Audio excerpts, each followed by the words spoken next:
What's going on, everybody? Hey, this is your boy JC from JC Eagles Talk. And I just wanted to jump on here tonight and just talk about the upcoming matchup between the Pittsburg Steelers and the Philadelphia Eagles. But you know how we do it. And before we start this conversation, you already know how we start every live with the Eagles national anthem. There's no better way.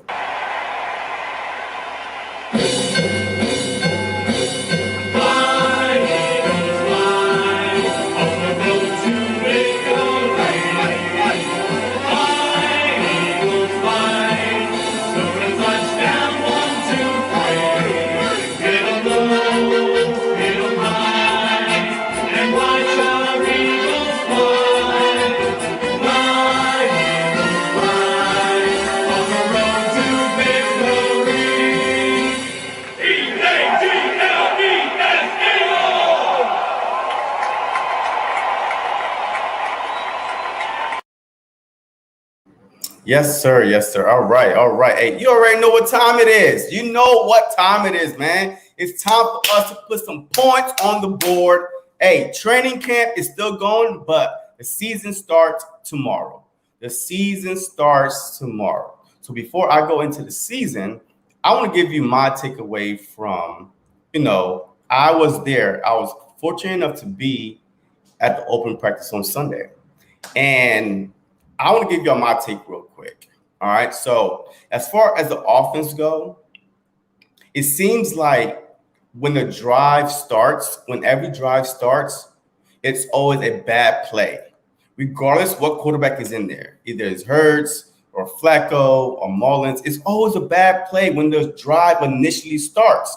And then they have to restart it over again. And that's when the nerves calm down. But hey, we can't afford to do that in a real game. All right, there's no ref there to say, hey, stop. All right, hey, he threw an interception or fumbled the ball. Let's start again. So that was my first observation. Every time the drive was going on, a brand new drive, it started with a bad play. Period.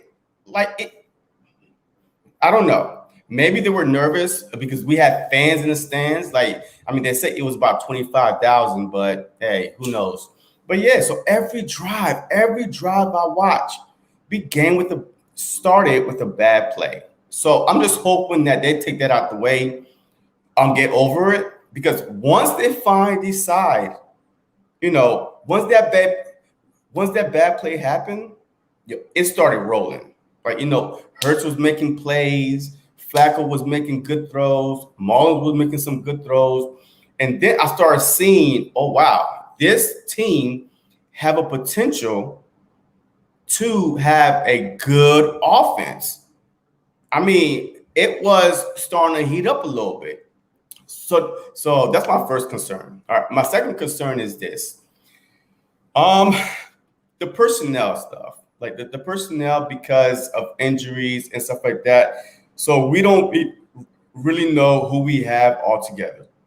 We never seen them like the starting offense, from left tackle to right tackle, from the X wide receiver to Z. We never seen everybody on the field together. So that's a little concerning, especially with the injuries now. The injuries are starting to mount. And it seems like we are going back in the day where every season, there's injuries. And I don't understand this because Nick Sirianni, his average time of practice is 80 minutes. For 80 minutes, I need you to practice for 80 minutes because he tried to minimize the injuries. But for some odd reason, the Philadelphia Eagles always seem to go back to getting injured. I just want us to start this season off healthy, everybody. From left tackle, right tackle, our whole starting offensive line. I just want to see that. Our running backs, our wide receivers, a tight end. I want to see everybody there for a chance. I haven't seen it in a couple of years because I'm telling you, watching the practice live, man, I loved it. Besides the turnovers, but I loved it. I see the potential of Jalen Hurts escaping outside the pocket, extending plays. The Watkins, Jackson, the tight end, even though he was, on the third team, the second team, but still he was making catches. I want to see who's our starting offense on the 11th. I know the unofficial depth chart came out, so I want to know what y'all think about that depth chart. If you're a Philadelphia Eagle fan, as soon that depth chart came out, you was looking who's the starting quarterback, who's the starting wide receivers, who's the starting running backs, who's starting every position, because that's how we are. We want to know if we are putting the best people to start, period.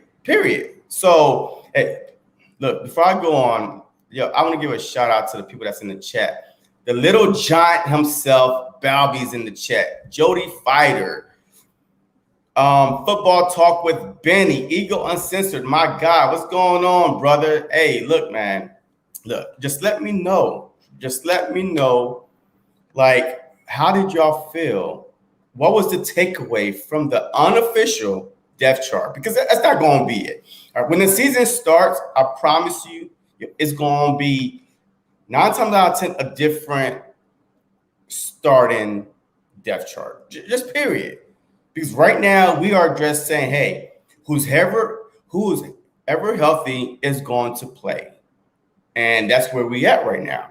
So, yes, I know you came out, but all right, so let's read some of these questions.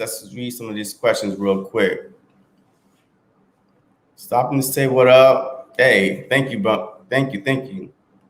Caitlin. Yes, sir. Caitlin. What's going on? Football Talk with Benny. I'm good, man. I'm good. By the way, when you check your Twitter, DM me, I'll message you. All right, I'll do that. All right, so the defense may be top 10. The offense is still a work in progress. So that's why that's happening. Look, I completely 100% agree with you. Like, I feel like that right now they don't have a set offensive scheme that they want to run, which we're going to talk about that a little bit later. But right now, I mean, they're just going with the flow because the injuries are hurting us too. The Brandon Brooks, his day-to-day with his injury. Or Samalu, he's day-to-day with his injury. So the injuries may have a big part in it also. Devontae Smith, he's not out there. And we all know that Devontae Smith is going to start, but he's not out there. So maybe, but it still wasn't encouraging because you have your starting quarterback. Even if nobody's out there, if your starting quarterback is out there and he wasn't really getting pressured up inside his face, it was just, I believe that nerve just kicked in. I mean, but we'll see.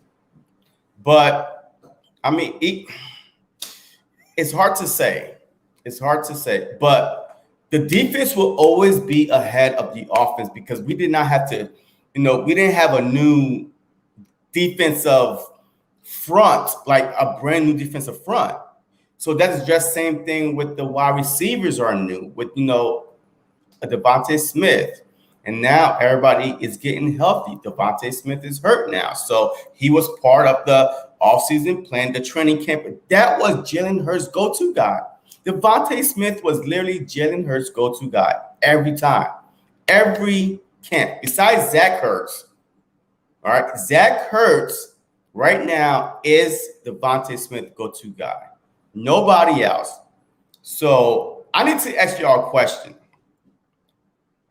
So with all that being said, with Zach Ertz, it's Hurts to Hurts. I mean, every time we tune into training camp, it's always Jalen Hurts looking for Zach Ertz. With that being said, if we get an offer to trade for Zach Ertz, would you do it? Because it seems like to me that the whole offseason, like the whole training camp, it's always been Hurts to Hurts. Yo, Zach Hurts is putting on a show this training camp. He's putting on a show. Like, he is literally telling them, hey, I want to be tight end number one, and your starting quarterback, I'm his safety blanket. So, all right, so that's how we want short practice to prevent injuries. The CBA has less practice times, and players aren't in shape like they used to be. And whatever it is, 80 minutes is not that long on a football field because you are spending the first probably 30 of it, warming up and doing drills, fumble drills, catching drills, and stuff like that. So 80 minutes overall, and you over here, like, and you are pulling your hamstring, and you are, hurting a shoulder, and we're not even at full speed yet. We're not even full tackling yet. So how are these injuries are happening? I mean, is it the medical staff itself? I mean, but I do not know.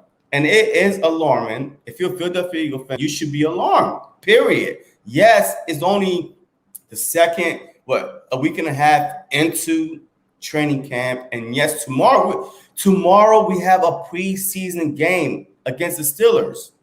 I mean, I don't know who the Steelers is going to start on defense, but think about it. We have a real live hitting, like going 100% tomorrow, and you getting hurt, man, barely getting touched. That's my problem I have with that.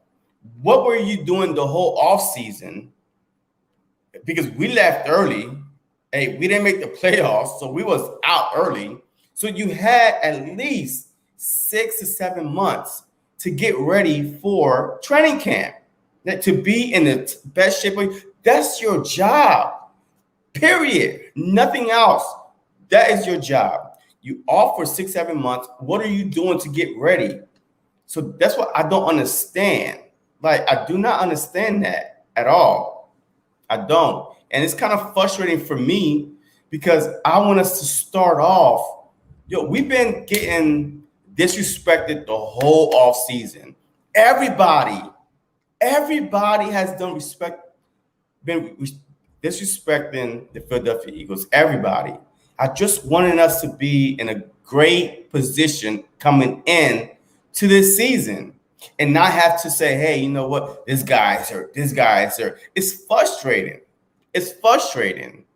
So rank the teams in the division based on their potential. Who you expect to be better in the future? I'm talking about 2-3 years from now. Look, the Philadelphia Eagles will be the best team, period, next year. Like, if not this year, but next year. Because if they keep Jalen Hurts, like, hey, this is not even a fan talking right now. This is me using my common sense. All right?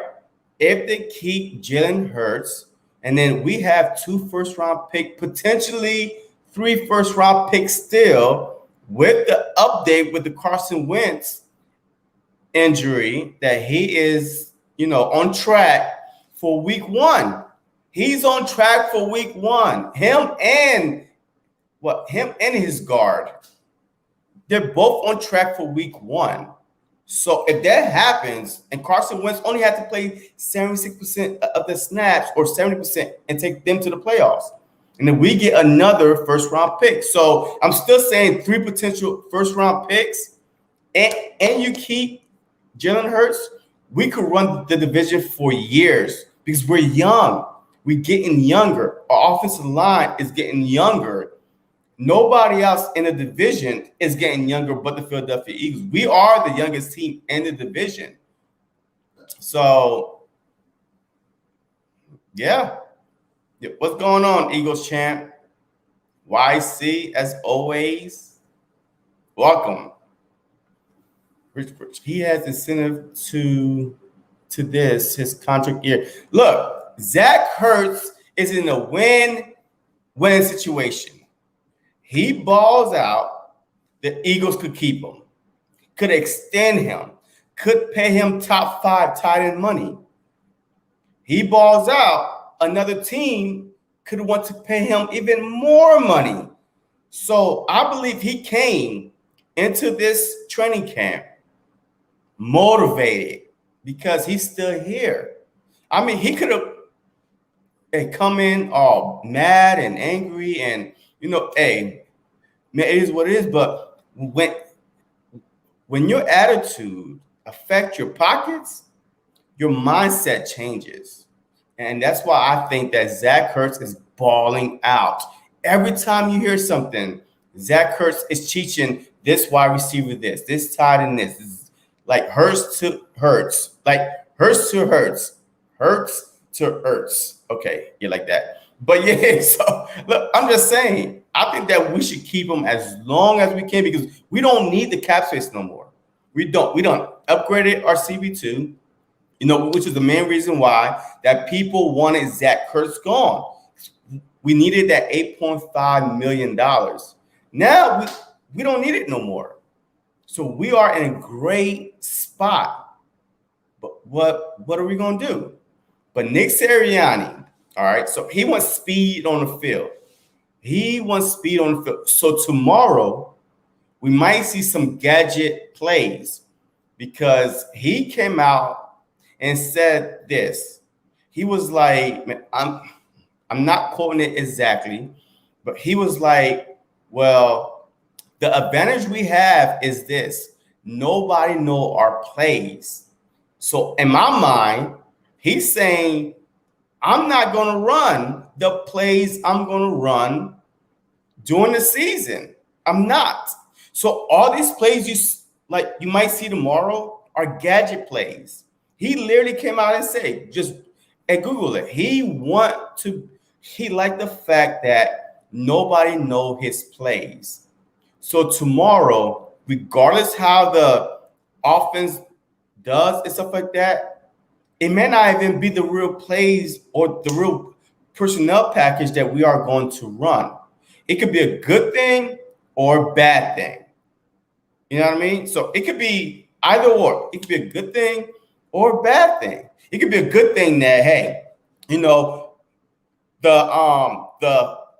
Falcons. The Falcons we play week 1 are videotaping our preseason games. Hey, we do a whole bunch of gadget plays and they practice for those plays and it doesn't happen. And then it could be an advantage. Hey, guess what? We are here to kick your ass, period. So, I mean, I like it. I like his mindset. And he wants speed on the field. He wants 21 personnel packages, 12 personnel packages. So I'm telling you right now, do not overreact to what you see tomorrow. Because what you see tomorrow may not be what you're going to see during the regular season. It may not. Like, I read that today. He literally is going to be like, hey, this is not a real place. You know what I mean? This is just, we're trying to see who we have at what positions. So don't be fooled by what he played tomorrow. Ego and sensors. Hamstrings are coming from players being lazy doing stretching. Maybe. Yeah. Look, stretching is everything, regardless. I'm telling you, yeah, I kind of agree with you. What up? Hey, what's going on, my guy? Do you think that Jalen Hurts should play 2 quarters tomorrow night? I think he should play 1. I think that he should play 1 full quarter tomorrow because he needs the reps. Like, no lie. I mean, it's only the first preseason game. Yes, we still have 4 preseason games. In the 4th preseason game, like, no starters played on the 4th preseason game. So, but this is, 3 preseason games. So he needs the reps, especially with Devontae Smith being out. Brooks probably not going to play. Samalu probably not going to play. I mean, there are some key guys on the offensive side that's not going to play. So I do not want him to stay in there for 2, 3, 4 quarters. I want him to go in there, do a couple. Even if the first drive don't succeed, it's all right because you have a quarter. So imagine if you want him to get out after the first drive. So after the first drive, hey, you probably can't tell nothing. But like I saw on Sunday, the first drive, like the first pass, is usually either a fumble, interception, a bad play, which should have been intercepted. So I want him to get more than one chance, period. I want him to be out there at least one quarter, tomorrow, because we do have a shortened training camp, preseason. So I do. Philly, oh man, that's my guy right there. Yeah, just gonna be vanilla. Offense is always like that. Yeah, I agree. So look, my guy, the Philly Talk podcast. What do you want to see tomorrow from the Philadelphia Eagles? I want to know that. What's going on, Sonic? Yo, all right, look, the Philadelphia Eagles,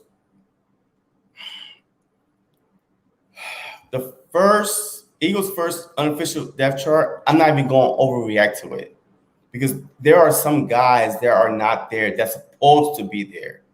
Devontae Smith is not even starting, and he's still on there as wide receiver number 1. Of course, we all know that. You know what I mean? So I'm not really going to break it down, overreact to it.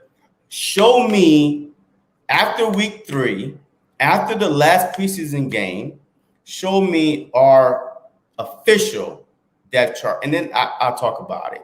But you can't take nothing away from this. You can't, especially what I read today, that Nick Sirianni was like, our biggest advantage going into the season is nobody know our plays.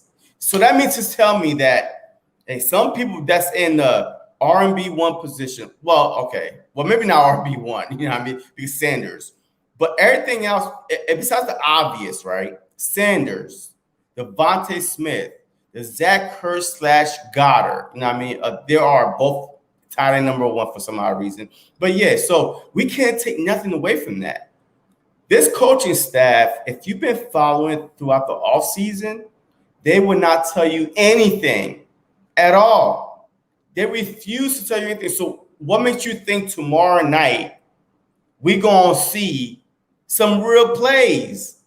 We're not going to see some real plays tomorrow night.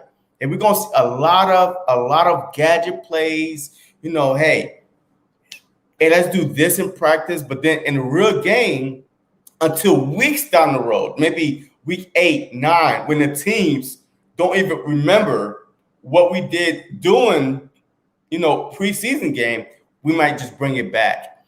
But I'm not taking nothing that we do tomorrow as oh my God, that is a set in stone. No, I'm taking everything we do tomorrow is a preseason game, and we're just trying to see who could catch, who could block, who could run, who could throw. You know what I mean? So that's just my opinion. Just based on this coaching staff, the whole offseason, Jonathan Gannon had not told you his scheme yet. The offense coordinator had not told you his scheme yet. So what made you think that tomorrow is going to be any different? Yes, it's a preseason game. I got it. But they're only trying to look at the players. If you could catch or throw or run or tackle, all that. It's not say, hey, you know what? That play did not go right. No, they're trying to evaluate the players. The second preseason game will tell you a lot more than the first preseason game. Philly Talk podcast.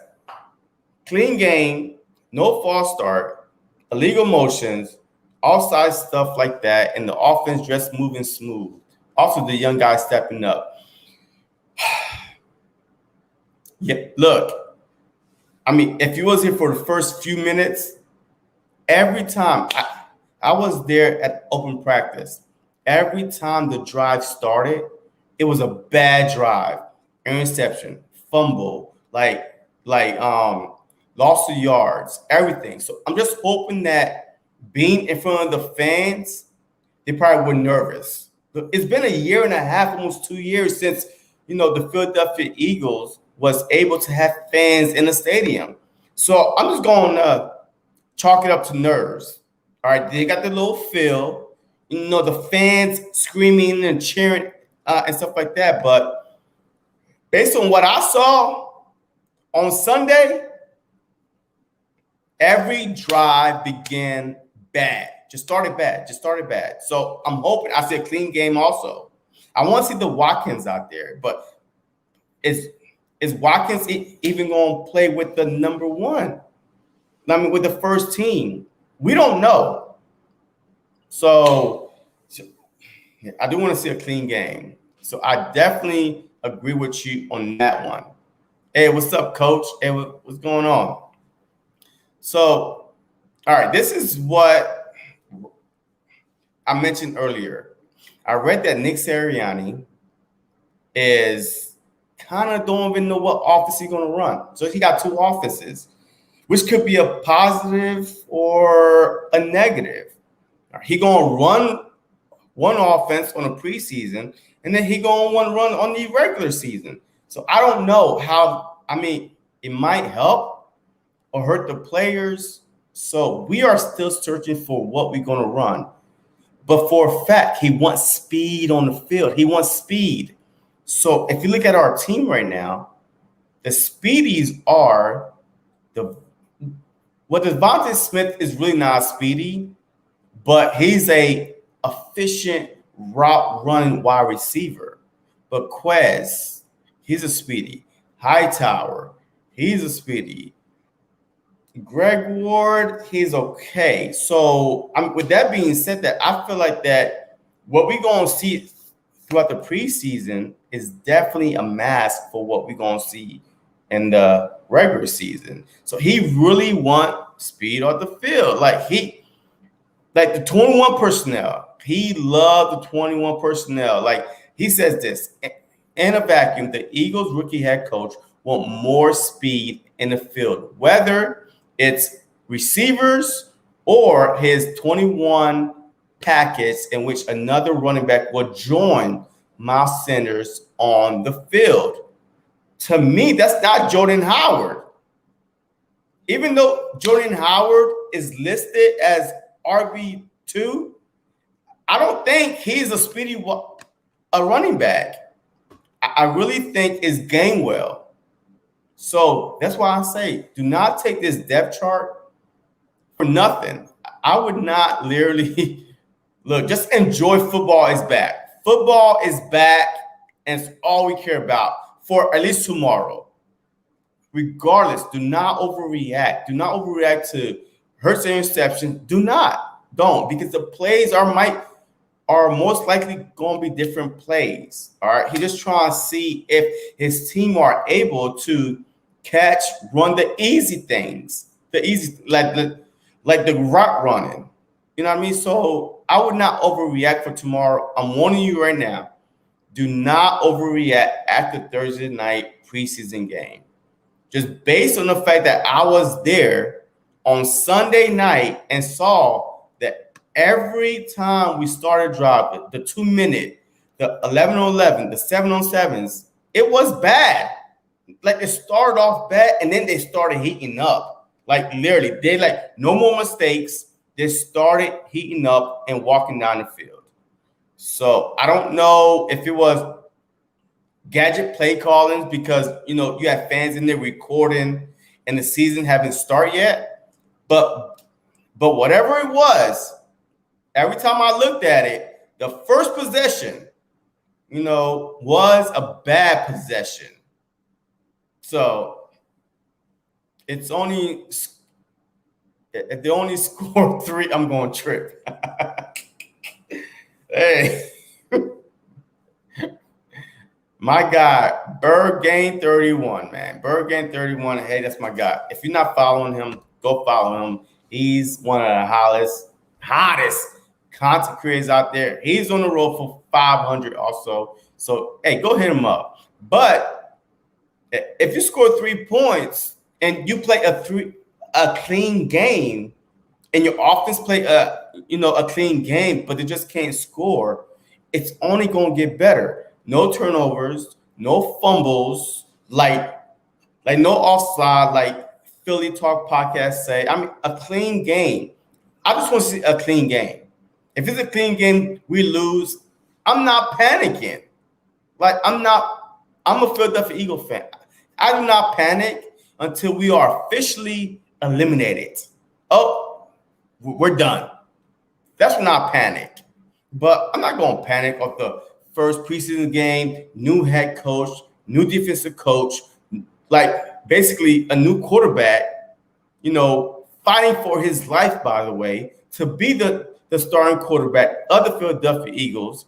He wasn't even named the official starter until the unofficial depth chart came out.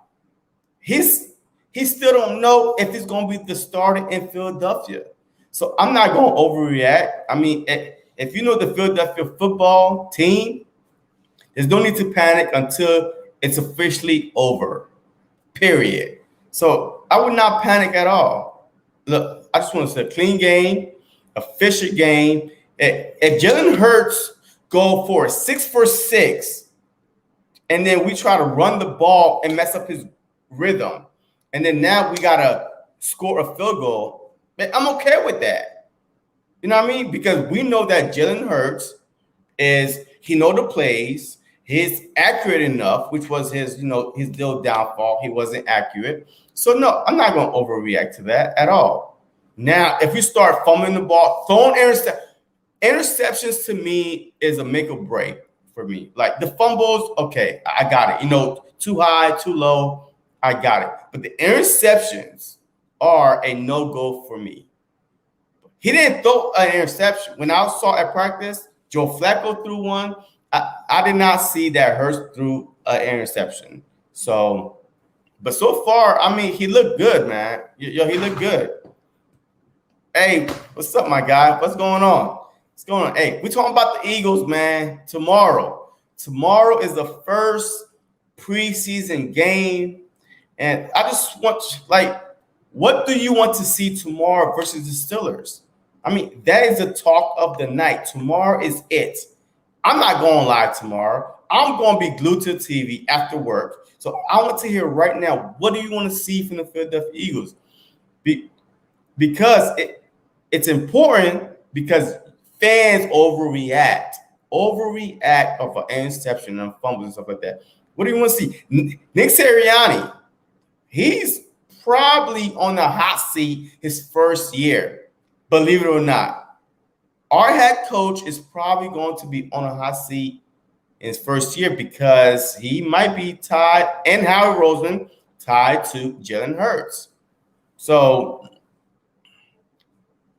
Philly podcast, just don't look terrible and don't get hurt. Yes, I'm not putting too much stock in these preseason games. Yeah, I'm not either. I remember one year we went 0-4 and then made the playoffs. That same year, we went like 12-4 or 11-5. We won the division. So I'm not even worried about these preseason games. All right. As long as I see progress, game after game after game, because winning losses in preseason mean nothing to me.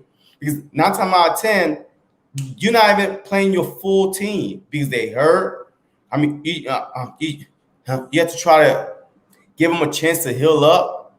2, you try to play you try to run some gadget plays that might blow up in your face, but then we all blame the quarterback. So no team is trying to give their plays in the preseason. No team. And our coach literally came out and said it. Our biggest advantage is nobody know our plays. He said it out his mouth. He said it. Nobody knows our plays. So that's the biggest advantage that the Philadelphia Eagles have. So what makes you think that we're going to run the exact same plays? Period. Like, what made you think that? All about the individual performance. Hurts probably going to go crazy unless they force him to stay immobile. I believe they're going to let him show, regardless of what play calls. I believe Hurts, because he fighting for himself. He's not worried about what the fans say, what other players say. He's all inside his own head. He's worried about himself. He's fighting for his career, his future. So he will be out. He will be mobile. I watched on Sunday night a lot of plays. He gone. He was gone. I'm telling you right now. He looked. His first read wasn't there. His second read wasn't there, and he moved, and he was gone. So I believe that he will. He's not going to listen to no coaches that say, "Hey, stay inside the pocket."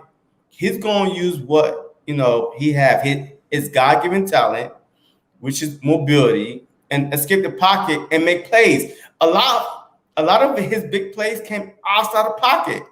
The 55 yarders to Watkins came outside the pocket. It wasn't inside the pocket. A lot of his big plays come outside the pocket.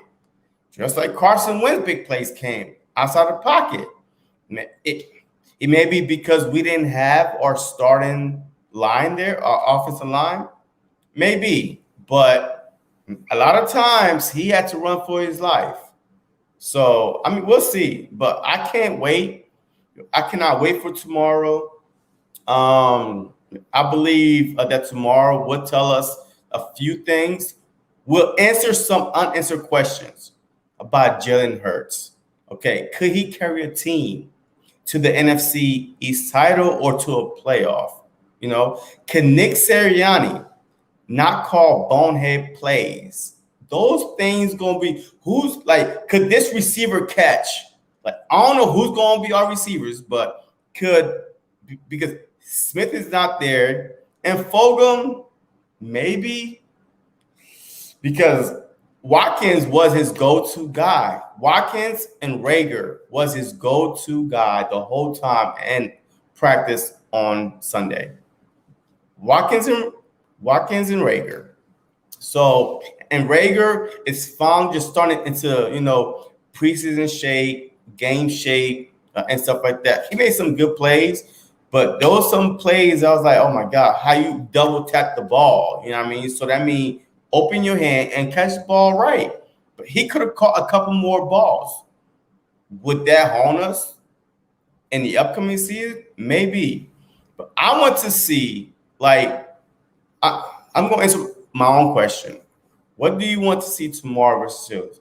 I want to see Watkins fight for the number 2 position.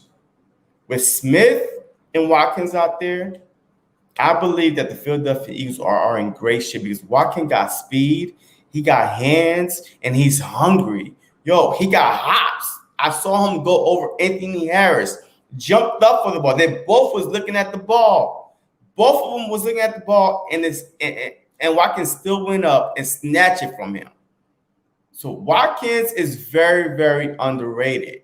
If y'all don't know who Watkins is, Quez Watkins is, I'm telling you right now, he's going to make the team, and he will be fighting for the number 2 spot. Rager, he might have to go in the slot, which he has been practicing in the slot too. So, is that a sign? I don't know. Philly the podcast, all about the interview performance. Her probably going to go crazy. Yep. And let me see. Tomorrow we're going to hate the play calling. Sirianni basically he already said it. Yeah, he already said it. He literally said it. Say, look, our biggest advantage is there's no tape on us. I've been saying that the whole offseason. I'm like, the Philadelphia Eagles is going to shock a lot of teams because there's no videotape on Nick Sirianni, on Jonathan Gannon. There's no videotape. You can't go back to the Colts because he didn't call plays. Frank Reich called the plays. With JG, he wasn't the defensive coordinator in Minnesota. He was the defensive back coach. So there's no plays on these guys to go do research. And I'm surprised that he said that. When I read that, I was like, whoa, I've been saying that the whole offseason. The whole offseason. There's no plays. There's no reference to go look at these guys from the past. So we're going to shock our first 6 games.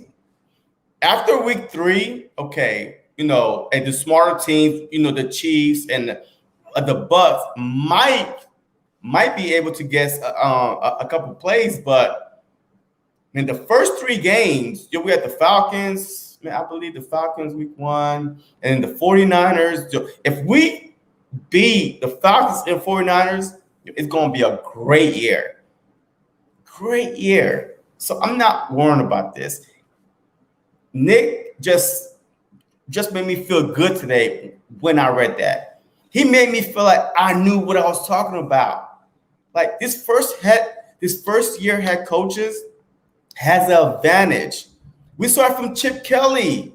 Your Chip Kelly came out with this college, this whole college offense that nobody thought would work. And we went to the playoffs. Nick Foles had a 27-2, 27 touchdown, 2 interception that year because nobody was ready for it. And then as you start getting ready for it, you adjust, which what Nick Sirianni and JG is going to do. That's why we're practicing the 3-4, the 4-3, the 21 personnel, the 12 personnel. I mean, we're practicing these for a reason. So once teams start getting, start seeing what you're doing, they're going to adjust. You adjust. Doug Peterson was the worst coach, and freaking Jim Schwartz was the worst coach I've ever seen with adjustments. Ever. Like, we are getting beat out of the head. The defensive back is getting murdered. What you going to do? Nothing. I'm just going to stay right here. I trust in our players. What? So this was a breath of fresh air. It made me know what I was talking about. No tape, advantage. Tape, disadvantage. Jalen Hurts is a mobile quarterback. He's a dual threat. He's like Lamar Jackson, not as fast, but Lamar Jackson, but a better passer than Lamar Jackson. You go into every game saying, hey, we need to stop Lamar Jackson. We need to game plan for him. So I just want to see a little bit of that tomorrow. Maybe not everything, but look, I'm excited. I'm excited for tomorrow. Look, I'm going to watch it. I'm not going to overreact to it. And we'll see what happens. We will see what happens. I just want Zach Ertz needs to stay. I made a video about how Zach Ertz had to go, and I apologize. All right? I apologize for that because I wanted to upgrade the CB2 position so bad that I was like, Zach Ertz needs to go. So I'm man enough to say I'm sorry, but he needs to stay because that is Jalen Hurts' favorite target. Besides Devontae Smith, that is Jalen Hurts' favorite target. If you want Jalen Hurts to succeed, Zach Ertz needs to stay for at least 1 year. He just needs to. What's your thought on that? Does Zach Ertz need to go or stay? Because I think for Jalen Hurts, the more weapons you put around him, he's going to be a great quarterback, top 10 fantasy quarterback. With the play calling, with the dual threat, with the weapons, with the offensive line being healthy, the Philadelphia Eagles could go a long way. A long way. I was so excited to be there Sunday. I was like, man, I can't wait for the real games. Because our defense, I've been talking about our offense all night. Our defense, oh my God, they are coming. Them Bulls are coming, and they are ball hogs. They're knocking passes down. They don't care. They got a swag. I haven't seen since the 2017-2018 season. That's how lethal our defense is going to be based on the personnel that was out there this past Sunday. I'm telling you right now, our defense will probably be top 3, top 5 in the league in turnovers, pass breakup. I don't know what every stat, I'm telling you, our defense was good. They were looking good. So, yeah. So I really want to know, man, what y'all want to see tomorrow and what y'all think about this upcoming season. Man, I'm excited. I'm pumped up. That's all I want to come on here for. hey, just to let y'all know this. But I do have a fantasy, we're breaking down the quarterbacks about 7:30 with Coach Dante. It had nothing to do with the Philadelphia Eagles, but you might be surprised because we do have a Philadelphia Eagles in top 10, which I already said it, but still. But yeah, so that's all I had, man. So you already know. This is JC from JC Eagles, man.